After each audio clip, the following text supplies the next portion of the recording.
What is up, everybody, and welcome to, man, I can't even call it an episode, or can we call it an episode, but it's a special edition we're going to do, spoiler cast of Star Wars The Force Awakening. I am joined by my buddy, Alan. What is up, Alan? Not much. And for those that are watching the video, or so, like, they're probably sitting there going, like, who's that guy sitting next to Bobby? This is my buddy, Tim. Hey. I brought Tim in because he's a big Star Wars fan. I've been friends with Tim for a long time now. And actually, when I got done watching Force Awakening, I actually started texting him, asking him questions and stuff, because there was some things that I was curious about. But basically, the idea behind this episode is just a special edition that we're going to do. It was something we threw together. Alan actually came to me months ago and was like, listen, when Force Awakening hits, I think we should do an episode. And I said, absolutely, I'm down with that. You know, I don't have any problem with that at all. So you know, as of this point on, we are going full-blown spoilers. We're not holding anything back. So if you have not seen the movie, you need to stop now and go away and then come back to this later. As Tim said, what did you say before the show started? If you haven't seen it yet, then something wrong with you. Yeah. I mean, it's 2 weeks in. So, I mean, in theory, I know there's some people that are waiting for DVD or whatever, and that's fine. You know, whatever your reasoning is, it's fine. But we're going to more or less talk about all the stuff that we liked and didn't like and all that. So, last opportunity, shut it down now if you don't want to know anything about spoilers. And so here we go. Alan, I'm going to start with you. What was your highlights of this? Like, what made you like this or not like it or whatever? Like, what was it for you? Overall, I did the whole run up to watching it. I watched the original trilogy because you can't not, and then I put myself through a couple of the prequels, and which were just terrible. And you know what? I'm sat in the theater and I'm watching it, and the first thing that I got me was when that crawl started. I was grinning like a girl, like just massive grin. Yeah. And I would catch myself every point at just certain bits grinning, and I think it was because for me it ticked the nostalgia beat, and I know that's rubbing a few folk the wrong way, but for me, when you come from the prequels and you see this is the film we deserved. Yeah. Prequels were the fantasy of some, rich old guy who really lost touch with the creative side of himself. But I think because the only one that bothered me at the prequels was the original. And that only bothered me because it was very slow. And it took forever to get to what he wanted to say with that movie. But I got it. I understood it. I saw where it was going. I didn't mind 2 that much. And I definitely didn't mind 3 that much. I liked 3 a lot, actually. 3 was great. It has its redeeming bits, yeah. Another bit for me, and this will, I don't want to, because I will probably end up taking over later on, Bobby. I'm going to usurp you for this episode, sir. No problem. Do what you gotta do. For me, it was the characters. I felt when you watch the prequels and you watch them separately from these, 4 films now, everyone seems really wooden and really... It's almost like puppets being put in a place, they deliver their line, and they move on. Yeah. But the characters in this film, General Hux, yeah, he's a one-dimensional character, but, the next film, I can see him really finding himself. Yeah. Same with Poe Dameron. Again, one-dimensional hero, but enough to keep you interested that in the next film, he's going to have a huge part to play in. Yeah. Just, Han Solo. Also, with that, like, you got to also take into consideration that, George Lucas was a guy that liked to find talent, not to use big stars. I think what kind of hurt him a little in the beginning was the rumors of Leonardo DiCaprio playing Anakin, and then them switching completely and going completely the other direction. And it was like you took someone who was a brilliant, accomplished actor, and then you threw in somebody that was not good. Well, that was even going back to the 70s with 4, 5, and 6. Yeah. He casted a whole bunch of no-name, up-and-coming actors and actresses, and he did that for 1 through 3, and now we're experiencing it now with 7. So and I think the only one that was known in all of that original cast was Harrison Ford. The rest of them, nobody knew who they were. Yeah. And Harrison Ford was only relatively known a little bit because of some small parts that he played prior. Only Alec Guinness and Alex Guinness. I forget what his name was, but Tarkin was the only really accomplished. And when you look at the original ones, I mean, you had Liam Neeson and you had Ian McGregor. So those two were the kind of like the beginning of you had your one your one celebrity per se, and then let's go to a lot of unknowns. I think for me, though, the whole film just worked on as a film. I mean, I was going to love it probably anyway, but as a film, it worked. Characters, writing, score. Yeah. Well, I think what helps JJ in this is you're taking characters that all three of us know and love, and then you're bringing this new cast in, and it's like, okay, I'm here for Han Solo. I'm here for Skywalker and Leia, Chewbacca. Okay, you want to throw these other people in here. Okay, I'll learn them as well. I think he did a nice mixture. Yeah, we wanted to know what have they been up to for the past 30, 35 years. Yes. What happened? Where is it going? And I think what's even great with that is that he didn't give us any of it. Yeah. So he didn't give us any of the backstory. So that's what makes us want to buy the books, buy the video games, the comic books, everything, and then anticipate, like, even next year, Star Wars Rogue One coming out, the rumored spin-off of an Obi-Wan trilogy, I think they were saying, of maybe possibly a Boba Fett movie. And they're talking about Han Solo movie too. Young Han Solo. So did they ever confirm the Obi-Wan movie? I know there was rumblings that McGregor was but they had conversations with Ewan McGregor, and he's down for it. So they said if they want him to do it, he'll do it. So they are talking about it. Yeah, and I know he has a voiceover in this film, the new one. Yes. So was it him? Yeah, but wasn't it McGinnis? I thought it was McGinnis. Alec McGinnis. They however they did it with their technology. The only part was Alec Guinness was the actual Rey. Yeah, that was it. The rest of it was Ewan McGregor. You're now taking I forget what the exact line, but you're taking your first steps or whatever it is what he says. But okay, so what got you? Like what got you excited, Tim, when it came to this movie? It was exactly as what Allan said. But for me, it was even just sitting in the theater, going through the previews and everything like that, and then just everything going dark, and then you're seeing the words, from Galaxy Far, Far Away, and all that. It's just it gave you a feeling on the inside, like yes, and I kind of like seeing the Star Lucas. Wars. Yeah, I like seeing the Lucas. The only thing that they kind of like was this 20th Century Fox, like the that part of it not being there was kind of like, but it was fine. I didn't care. You had the glittery Lucas films and all that. Did you but that was for me something that they had to do. I did not want Star Wars to not include the words, the exploding Star Wars and the crawl. Yeah. If that wasn't there, no, you knew they were going to do that. That'd be moronic if they didn't do that. 100%. That wouldn't be a Star Wars movie. So you knew that Disney was going to do that. That's the one thing that when Disney grabbed this, I was like, they're going to do it right. That's the one thing I knew going in, that I said, like, if anybody's going to do this thing justice and care about it, I mean, for those who don't know, both of us, actually, it's funny because both of us were married in Disney. That's actually how. Not separate people. We married separate people. It's actually how we met. But a little quick backstory. So my wife joined this message board called the Diz Brides. His wife was on there as well. They became friends. You got married, what, a year before me? No, 8.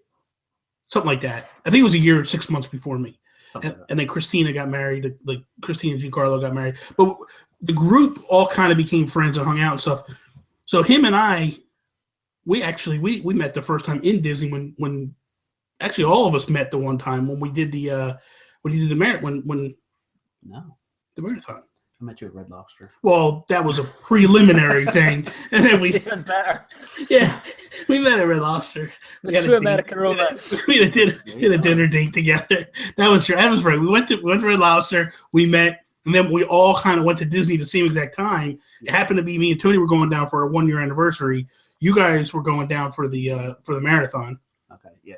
And but there was also a Diz Bride meet or whatever. We're getting way off track here. We're getting way off track. But the idea was, so if anybody knows, because he's been to Star Wars Week in Disney, I've been to Star Wars Week in Disney, there's nothing like it. Like, you're walking through that park and you hear Darth Vader's music click, and here comes Vader, that's right, flanked with stormtroopers. Dude, it sends chills up your back, man. Just to cut you off, if you didn't go to Star Wars weekends, you missed it. There are no more Star Wars weekends, but we are going to have an actual section of the park. Yes, Star Wars. They're going to eliminate it completely? Yeah, no more Star Wars weekend. Well, that's what Lynn said. So Lynn don't know what she's talking about. We're not. Come on, Lynn knows. Lynn knows what she's talking about. Before we get back on topic, do me a favor and do not mention to Amy this Diz Brides thing. Oh, you'll be done. No, It's still around anymore. Yeah. Is it a thing? Is it a thing still? I don't. It's got to be a thing. We're just beyond it. We don't know it no more. We're like old hats. Like whatever. Diz Brides. Circle of sarcasm. Yeah. Well, don't start that stuff. The spin-off. Yeah. Spin-off bitches. So anyway, for myself, what got me excited was, the minute I saw Han Solo come on screen, I like completely geeked out. That was it for me. Like all that other stuff, like I had chills watching the whole crawl and all that stuff, and I was like, okay, I'm in. I'm it's Star Wars. I'm excited. Seeing the beginning was like, okay, I'm all right. I'm good. And then, man, when I saw Han Solo come on the first time, him and Chewbacca, and I was like, oh, this is it. I've been waiting for this for 30 years. Like, seriously, like I love Han Solo is my favorite character. I mean, I like Luke a lot, but growing up, I always liked Han more. Yeah. I think everybody kind of likes Han a little bit more. Luke is just kind of too straight and narrow. Han is that calm, cool, whereas like Luke's just, to me, the kind of character you just want to kick in the ass. Like let's go. Yeah. Come on, stop. I think the new Luke, though. I think the Luke we saw at the end of this film. I can't wait to see. He is a different Luke. Just from that moment, it's like he's not the same guy. Now, did you guys want him to take his hood off quicker? Hello there. You know what? I didn't even want him to take the hood off. I imagine they were going to end the shot of Rey being like, and then it would just be this character, and he'd look up, and you'd just see the kind of as if he was looking, but then it would cut just before he turned around. And that's why I expected. Kind of like the Anakin reveal when he was on Mustafar. Yeah. Just the kind of but just before you see his face, it just cuts, and then it's. I felt like it was a missed opportunity. I felt like JJ dropped the ball on one section. No, I think it was perfect. No. If when she held the lightsaber out, if Luke would have just grabbed it, I'd have lost it. Because if you look into Luke's eyes, you can see. Well, he could see kind of like there's how much emotion, how much pain. There's a lot of pain in that moment. I just wanted to see him go, boom, grab it. Like, did you guys notice that he's standing over a grave? I didn't notice that. He's standing in front of a pile of stones, and there's one flat one up, and he's standing in it. I didn't even notice that. That is clearly a grave. Now I got to go back and watch it again. Not that I wasn't going to go watch it again, but now I'm going to watch it just to see. I was already planning this weekend to kind of go again. I didn't go today, but I'm going again now. Let's do roll call. How many times have you seen it, Alan? 2. Embarrassingly, once. But you're going tomorrow night. I'm going tomorrow. Yeah. Tomorrow's his birthday, so he's going tomorrow night. Happy birthday, Tim. Thank you. You're welcome. What was your favorite moment from the film? I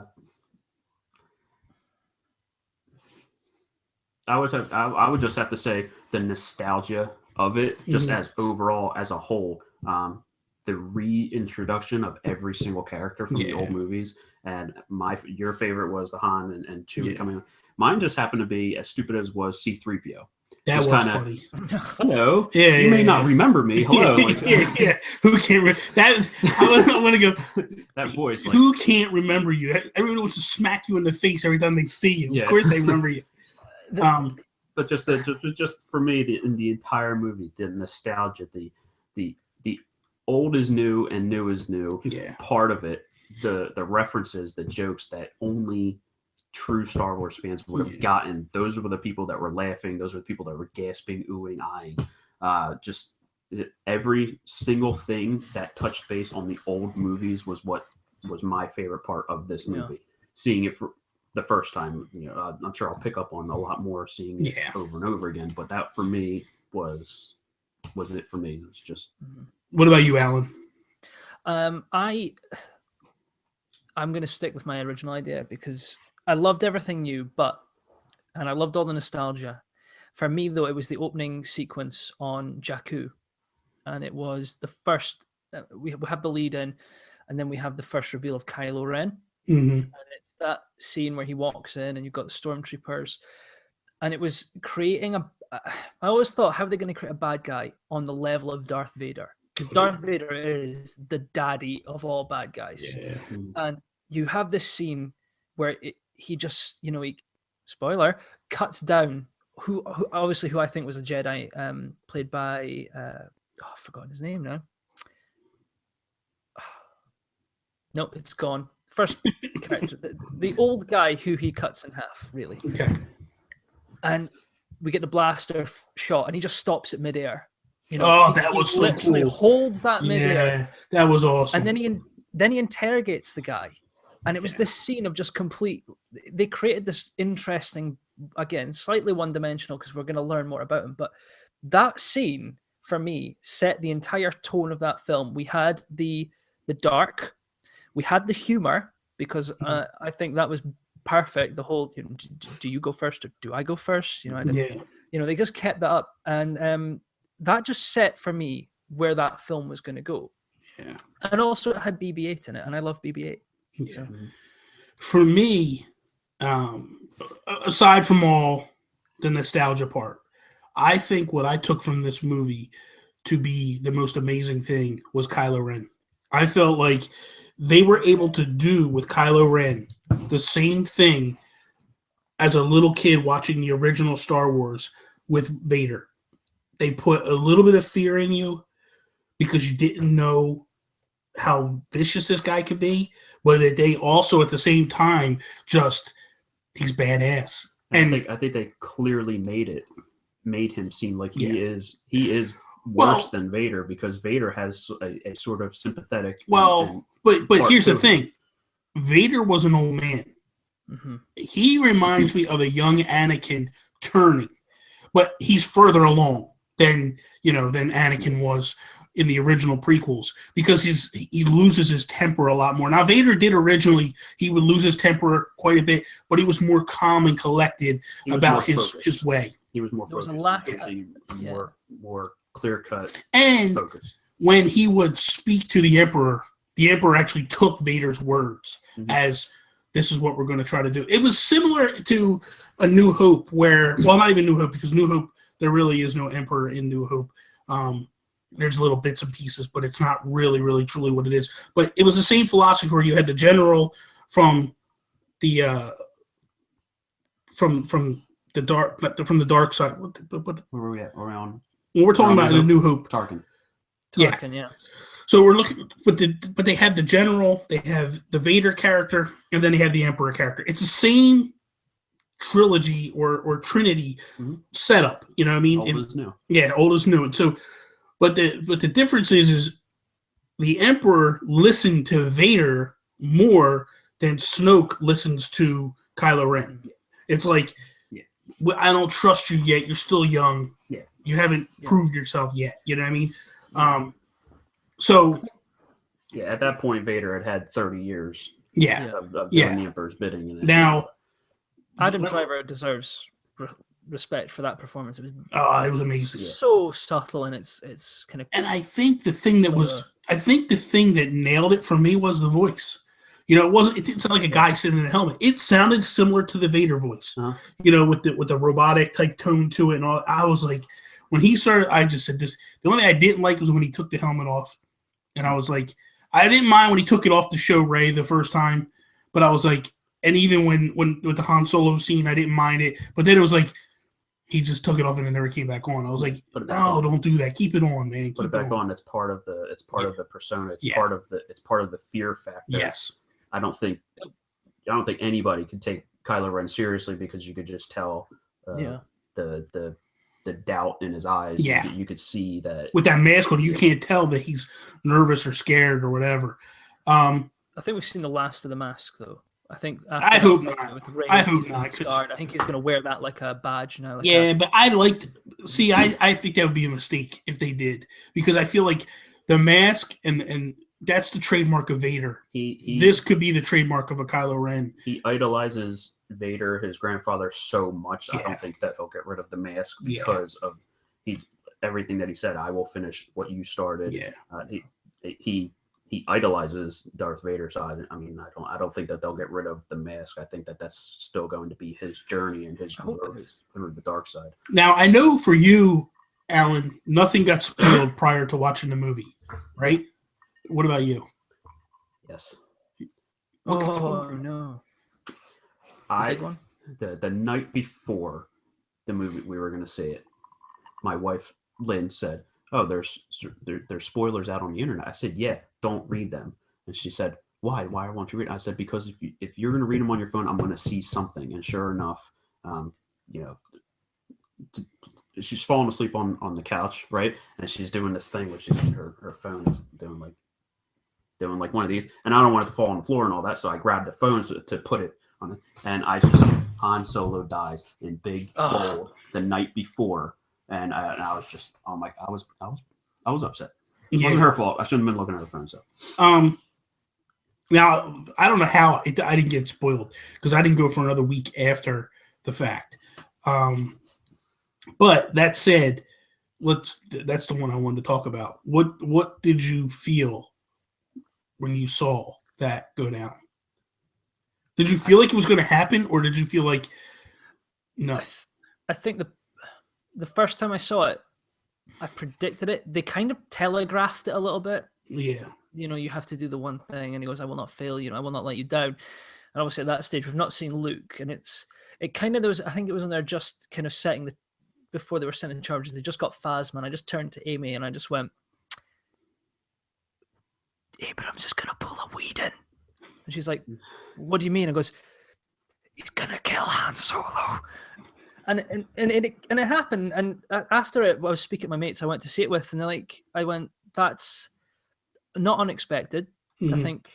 I think it was the right thing to do for the character, but it didn't hit me at the film when I first saw it. It wasn't when he died. I was kind of like, "Oh, I knew that was coming." It wasn't till just after Rey has I say defeated, but she's had her fight with Kylo Ren, and she goes back to Finn, and it didn't hit me that he's gone until you see the Falcon come up, and it's just that shot of Chewie captaining the ship, and you're like, "Oh."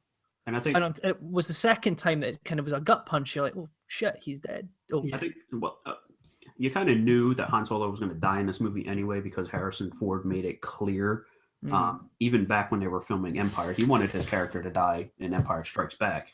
Yeah, he didn't like the fact that they saved him. He always pictured Han Solo dying, not going on for years and battling and doing all these missions and everything. But you knew, because he made it clear that he didn't want anything to do with it moving forward with episodes 8 and 9, which is kind of confusing because Harrison Ford's name is on the cast list for episode 8, so it'll probably be like flashbacks flashback and stuff. But that's fine. You could tell that he was going to die in the movie when he was with Leia at the Resistance's base. She said, bring our son home, and he embraced her, and you could tell in his eyes he knew he was going to confront Kylo Ren, but you knew that he wasn't going to reach him, and he knew that he was going to die. And I think that's because I knew that that he was going to die. I think that I could see where other movie viewers could see that would be like the telling sign that something's going to happen to him. And then you just saw the walkway, and it just like, Ben, you knew it was going to go down because Chewie wasn't by his side. Rey and Finn were way out of the picture. You never see Han Solo without Chewbacca. Yeah.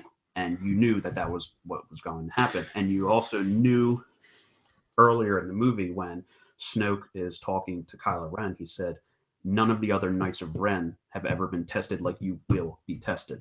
Yeah. So, and he's always had that pull to the light side. So you knew he had to do something huge to get rid of that pull from the light side to have him fully give himself to the dark side and prove to Snoke that I'm 100% in On board. you know, and you just knew that was going to happen. And I think that also, I don't want to ramble on, but I think that it was important that it was put into a situation where Chewie couldn't save him or couldn't protect him, and also that he didn't die on the Falcon. Yeah, because I think that would have been too much for the fans to take. Yeah. You can eliminate Han Solo, but you got to leave Chewie into the picture. You got to leave the Falcon in the picture, and I think that it was important that it was played out the way that it was, that Chewie could not do anything about it. For me, I felt this. I didn't really pick up on the resemblance to A New Hope until that moment. When that moment hit, I went, holy crap, that's Obi-Wan getting killed. Like that. And then I started to play back in my mind all the little ticks that took place that I was like, this is all A New Hope. And I felt like that's basically what this was, a reimagining of A New Hope. Oh, yeah. Which I don't understand why JJ went so deep into that. I listened to a podcast this week called 8-4-Play, and I listen to them every 2 weeks when they're out. And the host, Mark, really went off the deep end when he was talking about another Death Star. And at first I thought, you're over-exaggerating. And then I really started to think about it. I was like, yeah, why did they have to go back to another Death Star? They could have done anything else. Why did they have to go back to another Death Star? I felt like once he did that type of stuff, now let's preference this. I love the movie. I think the movie's phenomenal. But I'm just saying, if we're going to nitpick a couple of things, that to me was probably the biggest thing that like rubbed me wrong. All the rest of the stuff, all the like homages, as you would say, the little flashes to the past, I was cool with. The Death Star was the only thing that just made me like, oh my god, again? Like, really? See, I'd have to just disagree, because the whole idea on 7 was to introduce and also reintroduce Star Wars to the new generation, and touching at on the same time service the fans. Yeah, and with the whole nostalgia, because a lot of fans, I'm not one of the fans that thinks that the prequels suck, but to all the fans that feel robbed from 1 through 3, give them 4 again and then rewrite it.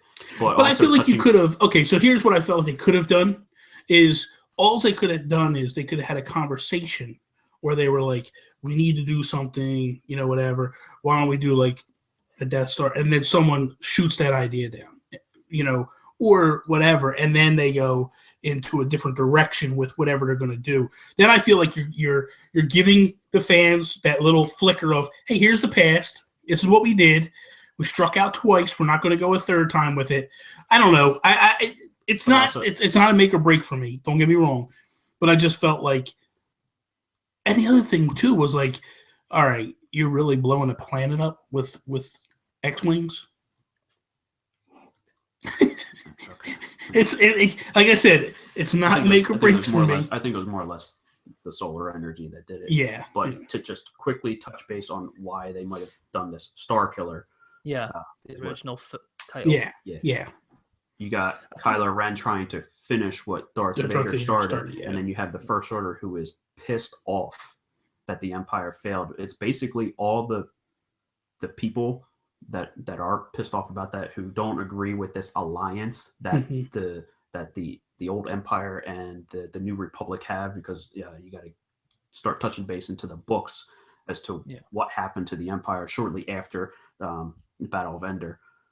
They just had a whole bunch of battles and whatnot with Jakku happening and everything like that. But then once the Empire realized that star systems were getting together and they couldn't win, they went on this. They had this peace treaty and alliance, and then that's where you have the remnants of everybody who don't agree with it. So let's ramp it up, and let's do the Death Star times 100.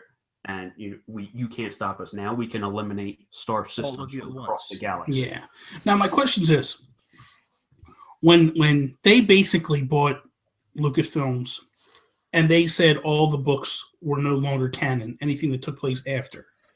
Are they saying every single thing, or are they saying like the little bit that you just talked about have they talked about anything that's taken place between Jedi and this? That the majority of the expanded universe is now completely non-canon. I think they're going to have cherry-picked what they want from that to work with what they're doing. Yeah. Okay.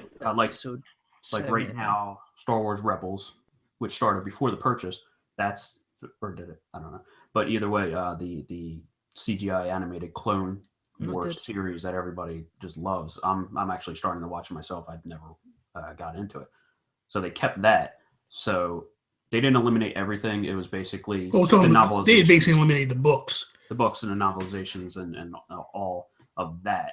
But then I also think that they're just going to, speaking of what Alan said, just nitpick what they want to use, because they know that part of the old canon, a lot of it was really good, and you can't just eliminate it and dismiss it as if it never happened. Okay, so let's jump into some of that, because that's the main reason why I have Tim here, is because Tim knows a lot of the old canon. Tim used to read the books and all that stuff. So let's break it down. Obviously, Han and Leia got together after Jedi in the books. Mm-hmm. They had twins, correct? 3. They had 3 kids. Twins. Well, they had 3 kids, twins. And what were the kids' names? Jason Solo. No, you got me. That's fine. I mean, but it wasn't Ben. Ben was the name of Luke's son. Okay. That I'm positive. And Rey, did they have a girl or no? No, they did have a girl, didn't they? Who? The Solos. I thought they had a daughter as well. Am I the twins were boy and girl, and I think they had a second son. Okay. So could be wrong. Okay. So now we get into this, and obviously Luke named his son Ben after Ben Kenobi. Mm-hmm. And they didn't even say why Kylo was named after Ben. I wonder if it was the same reason or whatever. I think it has to do with Obi-Wan. Yeah. Just the fact that in A New Hope you have Leia sending the message to Ben. Obi-Wan. Yeah, Obi-Wan. So. Now, and plus you got to think too, Obi-Wan basically saved Leia and Luke from Vader. You know, he's the one that sent him off to do the thing. Yeah, he sacrificed himself to help Luke and to save Luke and Han on the Death Star, the original one. Now, your feeling, and I want you to get into that a little bit. We discussed it originally, and I had basically what happened was when I watched the movie, like I said, I finished up and I started texting Tim, and I was like, I got some questions. And I said to you, do you believe that Rey is Luke's kid?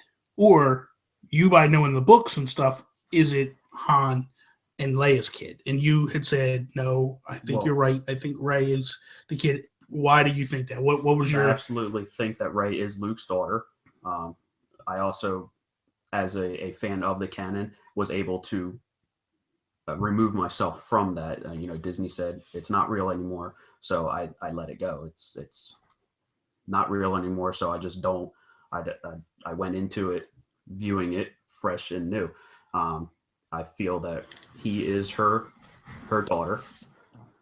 She's his daughter. And the way I think it happened was, we know that she's 17 in the movie by the visualized dictionary of a book that they released. The information says that she is 17 in the movie, and Kylo Ren is older. So I feel that Kylo Ren may have been born shortly after the events of Jedi. Okay.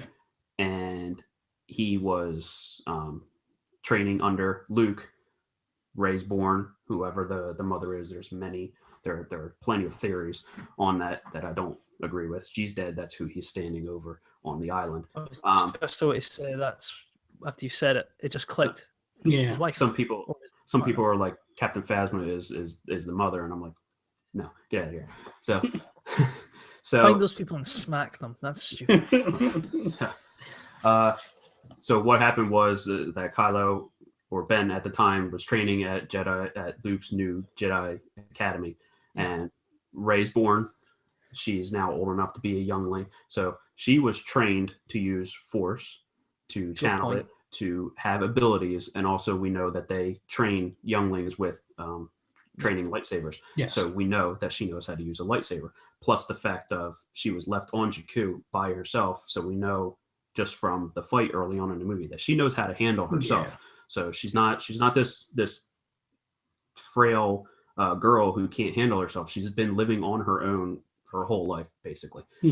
So everything happened at the Jedi Academy. Somehow we're going to find out how Snoke got a hold of Ben, seduced him, whatever terminology you want to use. And I think that the Knights of Ren are a group of people from the Jedi Academy, some stronger than others. And they form this little coup. Snoke convinces them, this is what you got to do. You got to kill everybody. You have to destroy everything. Everything happens. Somehow, I think Kylo kills Luke's wife, Rey's mother. And to protect Rey. With the purpose, Yes, to protect Rey, he sends her on a remote planet, a junk planet, just like Tatooine, where he was not able to be found. Yeah. Uses some sort of a Jedi mind trick to suppress her memories, her training, and her knowledge of the Force, and put the old man, Serlan, I think Sorlan is his name. I think had him watch over her, and then also gave him the last little nugget of information to hold on to for the map as to how to find Luke. And then Luke goes off and searches for, you can see it in the crawl, searches for one of the original Jedi temples. Now there you can, they have these things that are called holocrons, and you can open them up. There's wording in them, there's videos, there's pictures on how to learn more Force abilities, lightsaber combat styles, ancient knowledge. He goes there to learn that, and also because he's exiling himself because he feels so bad for what happened. He's got it all on his shoulders, and then that's the whole my theory on Rey being Luke's daughter. You have so many tidbits. She lives inside of a busted AT-AT. Inside, you see she has a doll of an X-wing pilot, the orange jumpsuit helmet. She has the helmet. It's not Luke's helmet because you can tell by the numbering, the numbering, by the logos on them. It, that's part of it. It's part of a Y-wing Gold Squadron, actually. So everything happens.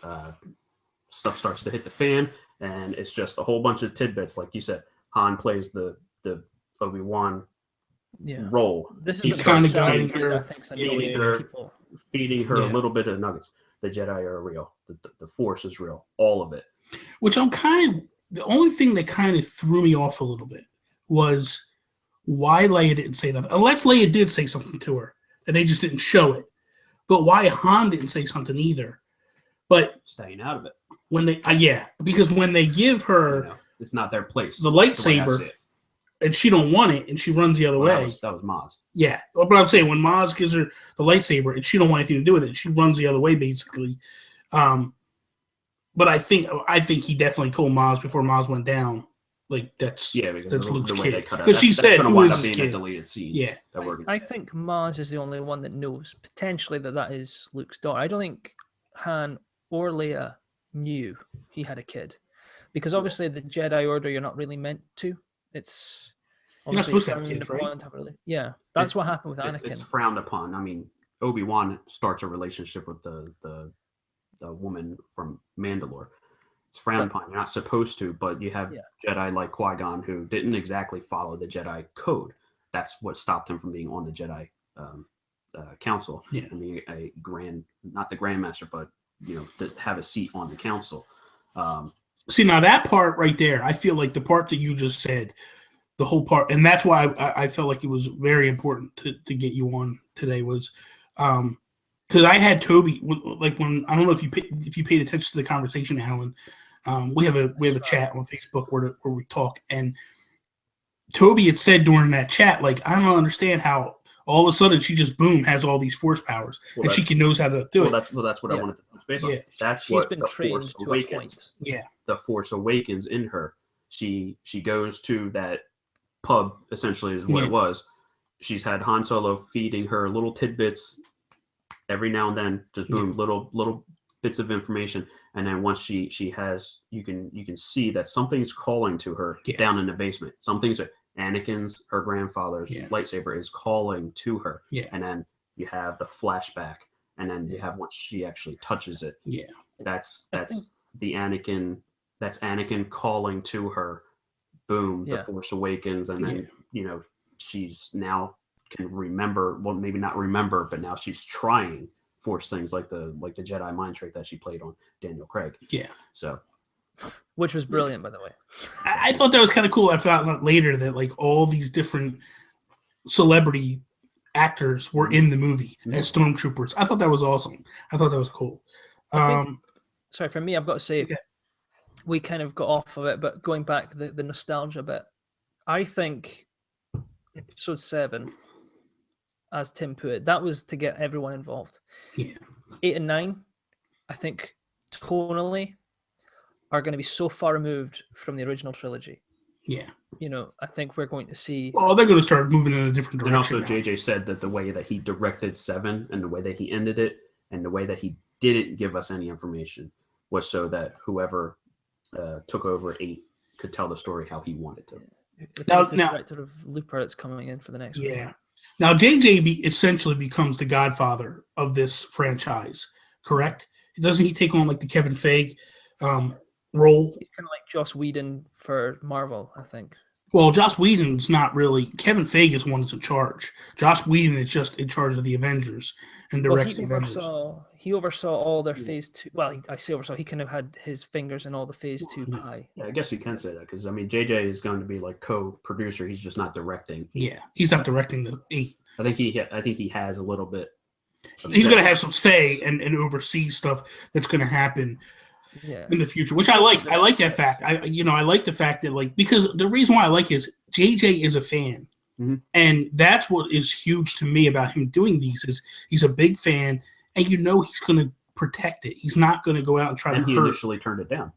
Yeah, because he thought it was too big for him. Yeah, he said, "I'm a fan. This is how I want to view it. I just want to go to the movies." Yeah, but eventually, thankfully, he changed his mind. Now, admittedly, I admitted that I actually cried in the theater. Did you guys get welled up at least? No part got you at all? No. Really? I'm just not that kind of guy. So. Tim is dead inside. I know he's dead inside. How about you, Alan? Did anything get you that got you like? The second viewing, the Han Solo death hit me immediately as it happened. Yeah. And then I didn't get welled up, but the last shot with Luke was kind of like it was a mixture of it's him and you're going to make me wait 2 years till I get to find out what the hell's been going on, you SOBs. Yeah. Yeah, definitely when I watched the second time, Han, the immediate hit. Yeah.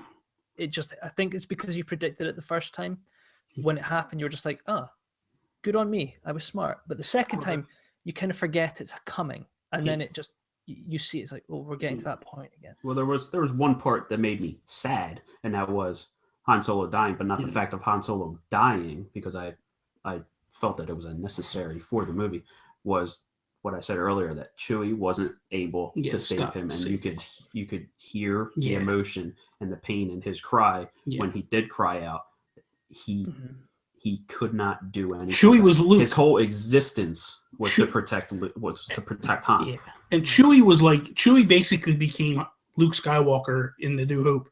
When Obi-Wan gets struck down by Vader, Luke screams, and then a couple seconds go by, and then boom, he just starts shooting. And it's the same thing Chewie did. Chewie screamed, and then bang, he starts shooting at everything. And how about Kylo taking a direct shot from Chewie, from his bowcaster? Now, for me, like I got emotional when Han got killed because he's my favorite character, and I really did not see that coming. It didn't hit me that, oh my God, they're going to kill him, until he got to him. Because once he finally got to him... Explain what you thought was going to happen. Well, okay. So as I see him going out there, I'm thinking he's going to talk to him. You know, like typical Han, he's going to find a way out of this. Like maybe Ben tries something, Chewie saves him, shoots, because Rey and Finn, everybody was watching this. Even stormtroopers were watching this. And I said, maybe there's a chance, you know, but when he first went up to Kylo Ren and Kylo said, I need you to help me. And he said, and you know, basically anything, whatever you need. And he holds his lightsaber out. I thought, okay, maybe he's legit. Maybe, because you don't know what direction they're going at all with this film. I thought, okay, that maybe they're going to make him go back to Leia, and maybe he's using that as a ploy to get back to Leia and do damage to the Resistance from the inside. But then when Han took the saber and they started fighting with it a little bit, I was like, he's going to kill him. That's when it hit me. Oh my God, he's going to kill him. I think that I just never. I mean, you got to think, this is the guy that got frozen in carbonite and then came back out of it and was fine. I never saw him dying. It just didn't hit me that Han Solo was going to get killed. So because he's the guy that always gets caught up in the most ridiculous stuff and finds a way out. And so I thought, he's going to get out of this. He's not going to get killed. So when that happened, that's where it hit me. It was like, oh my God, Han Solo's dead. And regardless of what people say, like, it was an emotional moment, you know, because he's, you know, when he touches Kylo Ren's face, and it's just kind of like a father just saying, like, I understand what you did, you know. Yeah. This is what you had to do. Yeah. You know, you did what you had to do, what you felt was right. I still love you. Done. And that's when it was like, holy crap.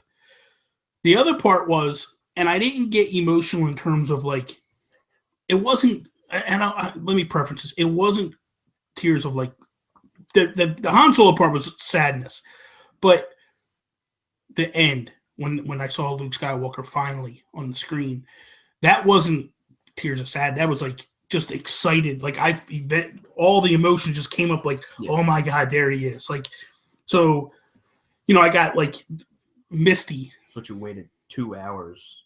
Yeah. You waited 2 hours to see him, and finally see him on screen. It was like, oh my God, there he is. And you know, it was just like, and this is what I said to Tony when I came back. The little touch, the hand, you know, the robotic hand. So I was like, oh, this is awesome. You know, so that all got me. I was happy with the end results of it all. I was really excited. I think the two things I come out of that film, and I kind of go, first of all, who would have thought that the most popular pop culture character at the end of 2015 would have been the loyal shock trooper that JJ killed off very quickly? He seems to become an internet sensation, and I hope he's back for a version of him is back for the second one. But Snoke, biggest question mark in that film is him. Yeah. Who is he? Where's he come from? He's obviously got lightsaber injuries, so it's why I asked you, Tim, if there was a character. You know what? In the expanded universe. Right? My theory is the Emperor.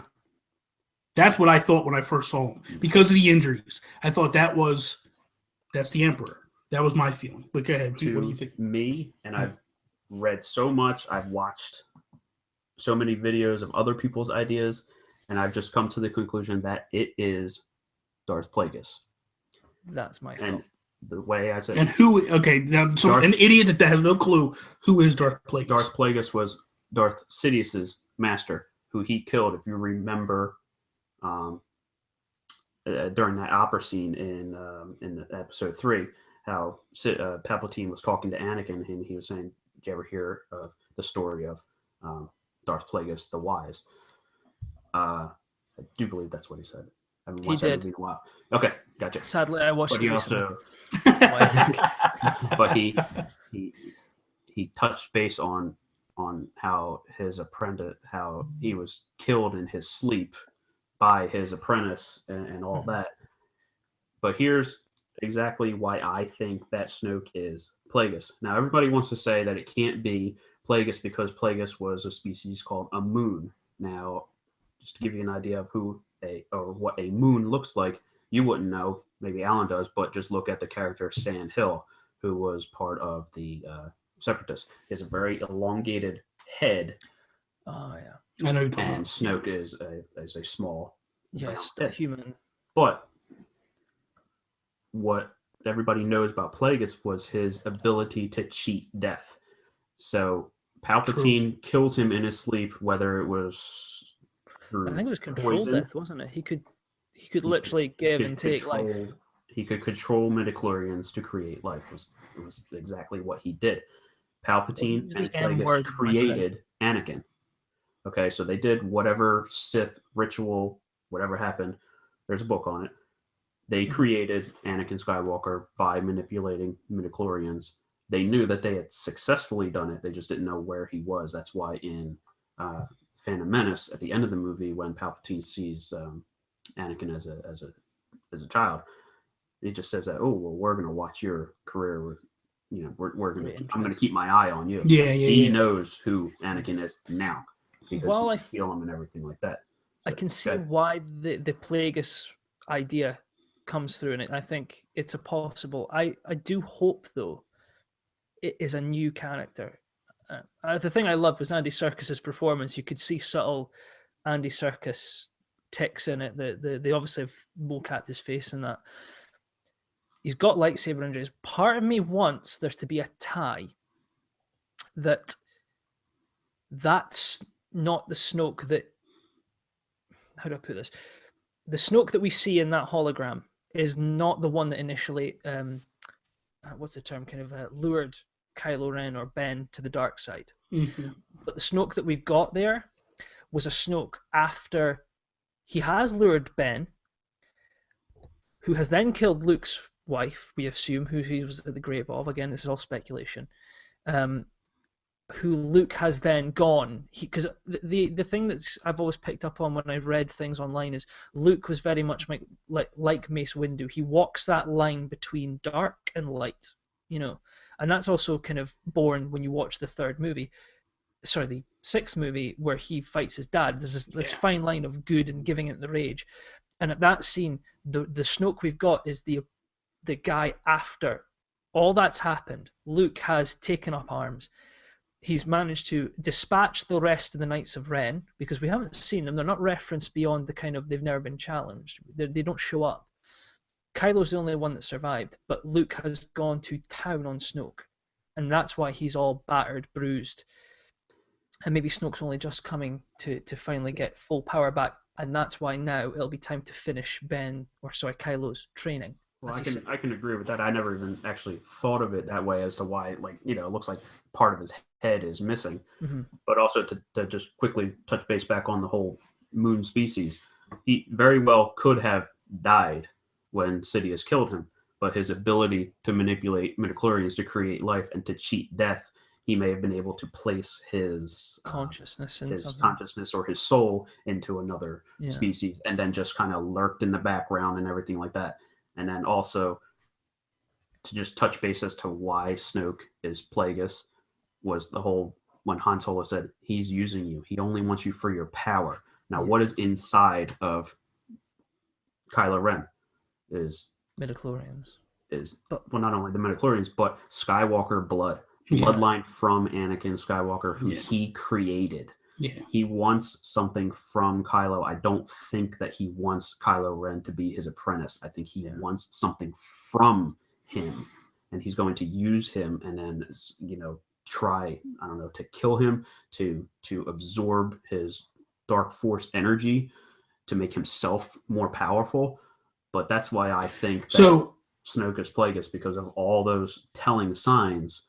Because let's not forget that the Star Wars saga 1 through 6, and now I also believe 7 through 9. The Star Wars saga is the story of Anakin Skywalker. Yeah. So this is the idiot, and this I'm sure there's people at home that are like me that don't know the detail the way you guys. So basically, what you're telling me is that Plagueis and Palpatine used midichlorians, created Anakin Skywalker out of nothing. Created life out of him. That's why when Shmi says there is no father. Yeah. So, and then as time went on, God, that's crazy, because now it hit. And then that's what Palpatine also utilized that to seduce Anakin over to the dark side, because he says there was a guy that could manipulate life, and Yes. because he was always worried that he was going to lose, And and the whole there's speculations on that too, is that people think that Palpatine was the one who was giving Anakin those nightmares of Padme dying in childbirth, and that Palpatine was actually the one who killed Padme, because if you remember, after she gave birth to Luke and Leia, the medical droid said, we don't know why, but she's just lost the will to live. Yeah. And then they cut back to the construction of Darth Vader in his suit. You know, the whole, where is Padme? She okay? And then he says, it appears in your actions, you killed him. And then he starts freaking out. But then they cut back to Palpatine's face, and he's just got that grin on his face, like. Yeah. I still hope Snoke's a new character, and as I say, I just think it brings that. I think if they kind of go with the Plagueis, it's going to get criticized again for that relying on nostalgia. But then it's just that ties into Star Wars being the story of Anakin and the Skywalker blood. See, but I think let's go with Tim's theory and say that it is Plagueis. Mm-hmm. I don't see how people can get upset about that type of nostalgia, because that's just tipping your cap to something that happened in the past. That's not necessarily saying I think what this movie is, with all the nostalgia in it, I think that if that character is from, in theory, the prequels, prior to the prequels, then I don't think it's an issue. Universe that so many fans hold near and dear to them. Yeah, because I think what that does is that gives like that charge of excitement to the fans that do know. Before this conversation, if they would have announced who that was, I would have had no clue who he was. Seriously. And I'm sure there's other people that like Star Wars, but still wouldn't know the depths that you guys know, and would just be like, who is this guy? Like the same thing that I did. I love Star Wars, but I don't. It's no different than if you guys came to me about Batman stuff. I'm sure I could school you guys all day long with Batman stuff, because I've delved in deep, and that was the whole reason of bringing you on, because I knew you knew this stuff, and I was like, hey, let me ask questions that the people at home are going to want to know, and are going to want to, that are probably sitting there listening and asking. And it was funny because as you're connecting the dots, I'm going, holy crap, Anakin wasn't born from anything. It just came out of nothing. It's stuff that you watched. Yeah, stuff that I watched and I never picked up on, but that's because it's from books and other stuff, right? Well, no, that was in the film. They talked about it. I didn't pay the first movie. I didn't pay a whole lot of attention to. I saw it once. You should watch it again. It's a very good movie. Tim, we're gonna have words at the end. Probably pause the show. That's words, Tim. I love the prequels. I'm sorry. You like the first one? I love the first one. Really? Yes, the story. I wanted more of Qui-Gon Jinn. I didn't want him to die. Qui-Gon Jinn is one of my favorite Jedi. Probably because of the reason why he doesn't follow the Jedi code to the letter, to the T. He does what he feels is right, whether it happens to be the right decision or not. He doesn't live by this code, and you can't do this because we said so. So like basically, who made up the rules? Like, so I mean, I guess if I were to put myself into that universe, that would be the type of person I would be what they would call a gray Jedi. Not light, not dark. I just do what I want. As long as I think that it's right, I'm going to do it. So that's how Qui-Gon Jinn. So I loved Qui-Gon Jinn. I wanted more of Darth Maul. They killed him too quick. I felt like that was probably the one thing that I took away from Lucas. And I just looked at Lucas at that point and was just like, you're losing it, old man. Because you had your Darth Vader, per se, for the next three films. The protagonist that people would have been like hating. Yeah. And he was just awesome. And then you go from a young Sith assassin is what he was. He wasn't even considered like a Sith Lord or anything. He was just an assassin. You go from that to an old man in Dooku. I mean, Christopher Lee is great, but you go from Maul to Dooku and then keeping him along to episode 3 for the beginning. I just wanted more of Darth Maul. And then you go from the way Darth Maul died to how Anakin was disfigured and cut to shreds. What happened to the high ground? Maul had the high ground. Yeah. So, I mean, what happened to that theory? So. Yeah. What about you? Anything before we wrap up? Anything to add, Alan, or were you About episode 1? Anything about anything? Can we give a shout out to BB-8? Yes. Which I will give a burning lighter thumbs up to that. That was funny as hell. That was awesome. I got to tell you, that was funny as hell. The puppet, whoever was puppeting that thing needs to get some sort of pay rise, because he was just so amazing. Awesome. You know he's real, right? They built BB-8. Oh yeah. Okay, so. The one thing that's the one thing I'll say that I liked about JJ's take was JJ went and did a lot of realistic stuff. He didn't use a lot of CGI and actual puppets. He used actual puppets again and all that stuff. And listen, you've been to Disney, I've been to Disney. You've seen the talking trash can. Mm-hmm. So for Disney to do something like that, it's a no-brainer. To have someone controlling BB-8 the whole time wouldn't shock me at all. Just so you know, Alan, because you probably don't know this. When you go to Disney World, you go to the Magic Kingdom, there's an actual trash can that talks and like sings and does all kinds of stuff. Can I plug my wife? Go ahead. Plug your wife. If you want to go to Disney World, my wife is a Disney travel agent, is what she specializes in. So if she can want to go, I'll hook up with you and she can. If she can get me a discount, I'm there. She will get you a discount. She can. We'll hook up later. We're trying to work it around for when Star Wars Land opens, because I've said to her, you can go and do your Disney Princess BS, and you can find me 3 days later. 2018. End of or kind of? No, it was 2017. I thought they were going to open I thought it'd be finished by 2018, but it would like a soft open in 2017. I don't know what the full details are, because they're building card land. I think it's going to be similar to what they did with the Princess Land, where like certain sections opened at certain times, but the whole completion wasn't done until. It's changed right now, though. Oh, they're already trying to tear apart. That you would like is all artwork. So yeah, I'm all about that. I wasn't happy. Infused blue milk, and I will be happy. You guys there? We're at our end. We've been talking for an hour now. Yeah, man. 1 hour and 2 minutes. I want more. So we'll come back at some point and get into more. Thank you, Tim, for coming on. No problem. You know, I really appreciate it, and I hope everybody enjoyed his knowledge as much as I did, because that was good. And Alan, thank you for staying up late. It's like midnight there. It's all right, Bobby. I've got my Xenoblade Chronicle packs downloaded about 20 minutes ago, so I'm going to be... 20 minutes ago? You've been doing it all day. I have 3 meg broadband, you entitled pain in the ass, okay? It's not entitled, we're just a better country, I'm sorry. You can beep that out with like an R2 noise. That would be really funny. So that is all. Thank you guys for listening to us. If you listen to us on iTunes, SoundCloud, and Stitcher, if you watch us on YouTube, we hope you enjoyed that as well.